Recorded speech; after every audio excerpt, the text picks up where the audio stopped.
Hey, what's up, everybody? True Boxing here. Thank you for coming back to get hit with the truth again. So today, doing the Pacquiao versus Spence breakdown video. Should have had it out last week. Again, guys, I've had a lot going on, but I'm starting to get caught up again. Also, next week, going to do the third episode of my podcast. I'm not going to stop doing this. I don't care how many views I get. I want to get as much as possible, of course. Did really well with the first one. Second one, not so much, but hey, I'm still starting it. I'm still learning it, and I'm sure the better and better I do, the more I go, I'm sure I'm going to be able to pump it out there a little more. So, all that being said, let's jump into the breakdown of this major fight that's taking place Saturday, August 21st on FOX PPV. I can't wait to see it. It's going to be a good one. Undercard's going to be decent, but let's jump into the main event that is for the Unified Welterweight Championship of the World, held by Spence, as the 42-year-old Pac-Man tries to become world champion again and score, in my opinion, what would be one of the major wins of his professional career. Maybe his biggest one, considering how old he is and considering Spence is the #1 welterweight in the world. You know, Spence is also, he's the defending champ coming in. He's the favorite. As we always do when I do these videos, we break down the different, what style they need to have to win the fight. Can they win by knockout? Can they win by decision? What will it do for them? What will it do for boxing if they win? What will it do for them in boxing if they lose? I will always start with the favorite and then work my way to the underdog. Now, even though Pacquiao's name is first, he is the underdog coming into this, so we're going to start with the favorite, the undefeated and unified welterweight champion, Errol Spence Jr. Now, coming into this fight, Spence has not fought in 8 months heading in. It'll be a little over 8 months since he absolutely dominated Danny Garcia last December to retain his unified title. He completely outworked, outclassed, and beat up Danny Garcia in that fight. I was very impressed. I thought it'd be more competitive. It wasn't. Spence absolutely showed that he's the man and really, really did a number on Danny Garcia. Now, heading forward, Spence has a lot going for him going forward. Overnight he became the #1 welterweight in the world. You could argue it before with him and Crawford. Now he absolutely is the #1 welterweight in the world. His last 3 fights, big time wins. He beat Sean Porter by a split decision, a unified belt in September of 2019. And then in March of 2019, he dominated Mikey Garcia, who was undefeated, coming in over 12 one-sided rounds to retain his welterweight title. So Spence has been champion since 2017 when he dominated Kell Brook with an 11th round stoppage. And he's just been rolling, and he absolutely deserves to be the #1 welterweight in the world.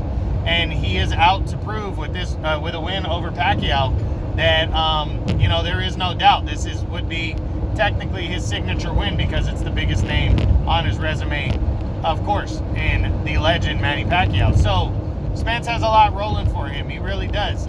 But can he beat the style of Manny Pacquiao? That's the big question. That people want to see. Can he dominate Manny Pacquiao?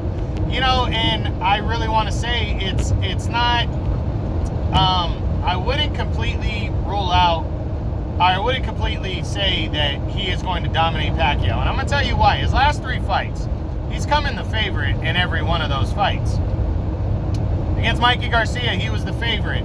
A sizable favorite, but there were some people that thought the fight was going to be competitive. He dominated Mikey. The fight with Danny Garcia, very much the same. People thought it'd be competitive, but people thought he was going to win, and he dominated. Well, when he was a sizable favorite over Sean Porter heading into that fight, people thought that fight would be competitive, myself included. But because Porter had a tough fight with Yordenis Ugas and Errol Spence dominated, Mikey Garcia in his previous fight, there were many, myself included, that thought Errol Spence was going to dominate Sean Porter. And I even picked Spence to stop Sean Porter in that fight. Now, he put him down once, but he also got tested, and that was the toughest fight of his career.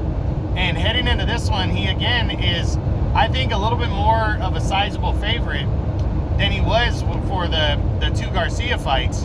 And I really think if he overlooks or is overconfident, Manny Pacquiao is going to make this fight extremely difficult for him. So he needs to really have his mindset in the right place if he wants to win this fight with no doubt. So let's jump into the kind of style. What style of fight does Spence need to have to win this fight? Well, I agree with Tim Bradley with ESPN. I thought the same thing from day one, that Spence is going to have to keep Pacquiao on the outside. He's going to have to jab. He's going to have to hook him as he comes in. And he's definitely going to have to hit him with that straight left hand early and often to let him know, hey, you're not going to get on the inside and bully me. Pacquiao has a fantastic way of getting on the inside, and with those short arms, throwing a bunch of punches that look very good. He lands a lot too, but of course, he throws the punches that are flashy on the inside that score points. You know, he did that to Keith Thurman a couple years ago. That won him the fight because he built up a lead early on. Now, Thurman came back in. I didn't think it was as close as the judges scored it, but Thurman did have a lot of success in the second half of the fight. But first half of the fight, Pacquiao owned him, and that's what won Pacquiao the fight. So Spence needs to make an impression early. He needs to hit. He needs that fight to at least be even heading into the second half of the fight, or he needs to be winning. And then in the second half of the fight, as Manny slows down, Spence is the younger guy.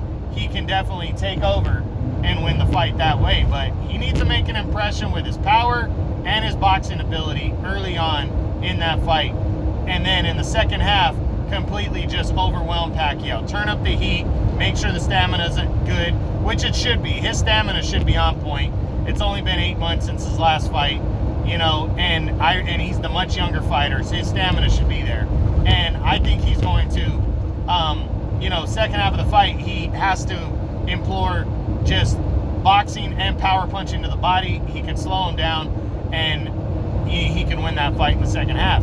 Now, can he win the fight by knockout? You know what? I think he can. I think Errol has enough power to land a big punch early to end the night for Pacquiao. And I also think he can break down Pacquiao, wear him down, and stop him in the late rounds from fatigue and just doing a number on the 42-year-old's body. But we'll see. But I definitely think he can win by knockout. Can he win by a decision? I think so. I think his skill is enough. He's got the height and reach to where if he uses it to his advantage, he could definitely win. I think he could win a convincing fight, or he can win a close decision. Either way. What does it do for Spence if he wins this fight? Just personally, it does wonders for him. It absolutely locks down number one, which he already pretty much on everybody's mind is number one. But you still have the argument from Crawford. But he comes out and gets a signature win, and especially if it's a convincing win, knockout or a decision, he can say, hey, you know, I got the guy that Spence wanted to fight, or that Crawford wanted to fight. I beat him, you know, convincing. I've beaten a few other guys convincing. There is no doubt at all now. And he definitely would earn himself A-side honors without any question once a Crawford fight came down the line. Now, what does it do for Spence if he loses the fight? Well, you know, it definitely hurts his pound for pound and his number one holding in the division. Absolutely, it hurts him. But you know what's funny is I think people will be surprised, and then I think people will not be surprised if Manny Pacquiao comes in there and beats Errol Spence. Because Manny Pacquiao is a legend. He's done this before. He can do it again, most people feel. I keep saying over and over, Pacquiao's good is better than most people's great.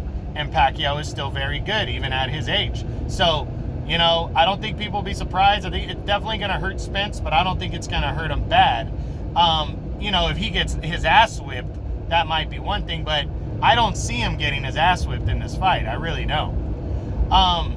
What does it do for Spence, or for boxing if Spence wins? You know, it just keeps the younger generation and an undefeated fighter, pound for pound legacy moving to the top. It makes Spence an absolute household name, and, you know, really puts him on that elite level, which he kind of already is. He fights on pay-per-view every time, but he wants to turn over 1 million pay-per-view buys every time he gets going on pay-per-view. This is a win over Pacquiao can do that for him. And it makes him the prima donna and the cream of the crop in the best division in boxing. So it would do boxing a lot of good if Spence wins, you know. What does it do for boxing if he loses? Honestly, it doesn't hurt boxing at all because it's Manny Pacquiao that would have beaten him. So it doesn't hurt Spence at all if, it doesn't hurt boxing at all if Manny Pacquiao comes and gets another monster victory. It might actually be better for boxing if Pacquiao did win over Spence. But, you know, all that being said, that's the wrap up. That's the wrap on Errol Spence. Let's jump into the underdog, the former 8 division world champion, the Hall of Famer, one of the greatest fighters of all time, the Pac-Man, Manny Pacquiao. So Pacquiao coming in has not fought in over 2 years. He hasn't fought since he beat Keith Thurman in July of 2019. He won a split decision that night to become the WBA Super Champion. Of course, that belt, he had to give up that belt earlier in the year when he didn't have a fight signed. He tried to regain the belt and become champion again. The WBA shot him down. Now he's coming in after over 2 years off, taking on the #1 fighter at welterweight. But remember, this is the Pac-Man. This is Manny Pacquiao. Pacquiao is a Hall of Famer and a legend. And he definitely, if anybody can pull it off, it's Manny. And Manny doesn't see himself as the underdog. He really doesn't. That's why his name's first on the card. He comes before the champion because his name is so big. Manny is not going to look at himself as an underdog, and if he does, he's going to relish in that. And if he is taking any of that on, and I'm telling you, Manny is, because Manny knows that most people are picking Errol Spence to beat him. Manny's going to roll in and go, okay, I'm going to win this fight. It just gives him more to feed off of. He's been in this spot before. Manny knows what to do, and he's been in these big monster fights for the going on nearly 20 years now. Manny is no fool. He can do this. Now, what kind of style does Manny need to have to win this fight? It's his typical style. He needs to get on the inside and let his hands go. And he needs to win a lot of rounds early, like he did with Thurman. You know, and Manny can do that. That's the thing. If Manny can get on the inside of Spence, if Spence gets caught up in the moment, you know, whatever, and he gets on the inside and he is winning that fight heading into the second half of the fight, Manny, it's going to be hard for Spence to come back and win that fight if he's not winning halfway through. I think if Manny's got that 4-2, 5-1 lead, you know, he's got a really good chance of pulling off the win and becoming the unified welterweight champion.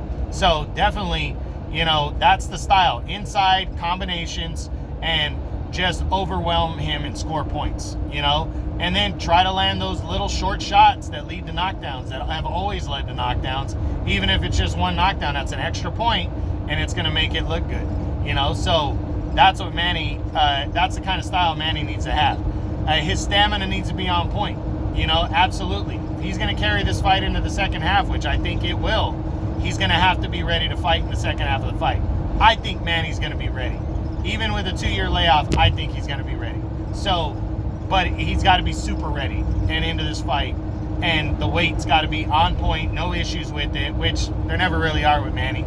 But he's got to be completely ready to go for Errol Spence, a full 12 rounds. Now, can Manny win this fight by knockout? You know, Manny doesn't win by knockout very much. He hasn't, you know, so I wouldn't expect him to win by knockout. But can he do it? Sure. Manny can always, in my opinion, Manny can always win a fight by knockout. But he just doesn't do it very much, so I'm definitely leaning way against him winning by knockout, but that doesn't mean that he can't. You know, he definitely has the power to hurt somebody, and if he can hurt him really bad, that guy can be done with. And, you know, he definitely can overwhelm somebody and wear him down. So, yeah. Can he win by decision? Absolutely. I think Manny has that kind of style that if he can outwork Errol Spence, he definitely can win a decision. I'm leaning towards, I don't think he can blow Spence out of the water by a decision, but I definitely think he can win a closer to somewhat convincing decision. I wouldn't be surprised by that. Okay, so what does it do for Manny Pacquiao if he wins this fight? Oh, man, not if he becomes a unified champion at 42, 43, this guy is sitting on top of the world and is just, has totally just, in my opinion, even though Floyd beat him, he probably moves ahead of Floyd all time as, you know, as an all-time great. You know, maybe top 5, 42, 43 years old, and you become the unified welterweight champ in the number 1 division in boxing, and you beat the number 1 guy in the division. That's huge right there. You know, I mean, so definitely would do wonders for Manny Pacquiao's already legendary career. So no doubt there. What does it do for Manny if he loses? You know, I mean, one, it depends how he loses. If Manny goes and gets his ass whipped completely, then what does it do for him? He's had a Hall of Fame legendary career. Hang up the gloves. You're done. I'm done. You know, I can't compete at the highest level anymore. I know that. I'm done. You know, but if he loses a close one, Manny can still say, hey, I want to keep going. I want to go out with a win. I can still compete with the best. I'm still the man, you know? So it doesn't hurt Pacquiao too much if he loses. He's already done what he needs to do, you know? It really doesn't. What does it do for boxing if Pacquiao loses? Or Pacquiao wins the fight? What does it do for boxing? Oh, it's huge for boxing. Manny Pacquiao beating the top guys is huge for boxing. I mean, it's just going to turn another page in the you know, the legend, in the boxing halls, if that makes sense. In the boxing encyclopedia, it's just turning another page, you know, and showing how great boxing is when you have elite fighters like Manny Pacquiao. So would do wonders for him. What does it do for boxing if Manny loses? You know, again, it's really not going to hurt boxing if Manny loses this fight, you know, because I don't think most experts aren't expecting him to win, and most fans will get a new superstar with Errol Spence if Manny loses, most of the casual fans. So not really going to hurt boxing. Sure, probably be a little bit better for boxing if Manny were to lose to Errol Spence. I mean, were to win the fight, because he's the more known guy, but it's not going to kill boxing. And really, you know, this guy is not an out of the nowhere nobody, you know, so it's really not going to hurt boxing. It's not going to be a stain on boxing. Okay, now we're down to my prediction. Who wins a fight between Errol Spence Jr. and Manny Pacquiao? You know, I just think Errol Spence is there. He's at that level, and I think his style, his height, his reach, and the way he looked against Danny, I don't think Errol's going to be denied. But I really believe Manny's a live underdog and could pull it off, and I really think this fight could go either way. But Spence's power and his boxing ability, I think, is a deadly combination here, and I believe that that's going to be the difference. I believe he's going to wear Manny down. He's going to hit him with enough shots early. He's going to wear him down, and I see a stoppage in the late rounds. Now, I absolutely think it can go to the scorecards, and I really think it could go either way if it does. But I'm favoring Spence here. I think he's going to win this fight. I do. I'm picking him to win. I think it's his swan song, and he's the next guy in line to the heir of the pound-for-pound throne. And, you know, it's just going to be a big, big deal if he pulls it off. Now, again, I really believe Manny has a real shot of pulling off the upset. It could happen, and I wouldn't be surprised if Manny pulls it off. So make sure you guys are checking this out. That's the breakdown. Pacquiao versus Spence, the unified welterweight title on the line, Saturday, August 21st on Fox Pay-Per-View. I hope you guys enjoyed it. True Boxing, you've been hit with the truth.